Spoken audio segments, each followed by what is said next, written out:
তোমরা সবাইকে স্বাগত জানাচ্ছি আরও একটি নতুন ভিডিওতে। আজকে আমরা দেখব বাংলাদেশের প্রচলিত ব্যাংক নোটগুলো, অর্থাৎ যে সকল ব্যাংক নোটগুলোতে বাংলাদেশ ব্যাংকের গভর্নরের সিগনেচার রয়েছে। এরকম নোট রয়েছে বাংলাদেশের মোট ৬টি। আমরা সেই নোটগুলো ধারাবাহিকভাবে দেখি। সবচেয়ে ছোট নোটটি হচ্ছে ১০ টাকার নোট। দেখবেন এটিতে বাংলাদেশ ব্যাংকের একটা সিগনেচার রয়েছে। এরপরে রয়েছে ২০ টাকার নোট।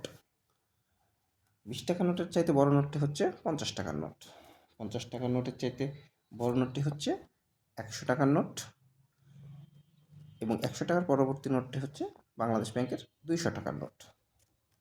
এর পরবর্তী যে নোটটি সেটি হচ্ছে বাংলাদেশের সবচেয়ে বেশি ব্যবহৃত ৫০০ টাকার নোট, এবং সর্বশেষ বাংলাদেশের সবচেয়ে বড় ব্যাংক নোট হচ্ছে এই ১০০০ টাকার নোট।